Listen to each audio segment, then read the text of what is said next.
2024 সালে তোমরা যারা মাধ্যমিক পরীক্ষা দিয়েছো এবার তোমরা একাদশ শ্রেণীতে উত্তীর্ণ হবে।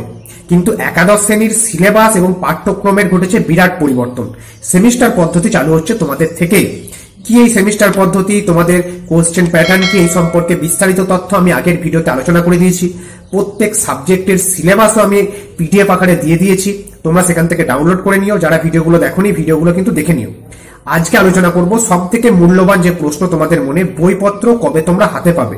এই যে এত সিলেবাসের পরিবর্তন, কোয়েশ্চেন প্যাটার্নের পরিবর্তন, প্রত্যেক চ্যাপ্টার যে পাল্টে যাচ্ছে, এই বইপত্র হাতে তোমরা কতদিন পর পাবে। দেখো, এই সম্পর্কে তোমাদের West Bengal council of higher secondary এডুকেশনের তরফ থেকে জানানো হয়েছে 22শে এপ্রিলের মধ্যে বইপত্র সমস্ত কিছু ছাপানো হয়ে যাবে।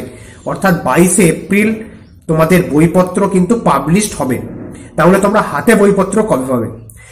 22 এপ্রিল যদি বইপত্র ছাপানোর কাজ বা মুদ্রণ প্রক্রিয়া সমস্তটাই শেষ হয়ে যায়, মে মাসের ফার্স্ট উইক বাজারে বইপত্র কিন্তু চলে আসবে। তাই মে মাসের প্রথম সপ্তাহে তোমরা কিন্তু হাতে বইপত্র পেয়ে যাবে।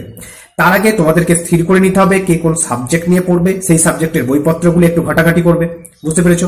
তাই ধরে নাও মে মাসের ফার্স্ট উইকের মধ্যে তোমরা কিন্তু হাতে বইপত্র সমস্ত কিছুই পেয়ে যাচ্ছ। এটাই ছিল তোমাদের জন্য আজকের মূল্যবান তথ্য বা আপডেট।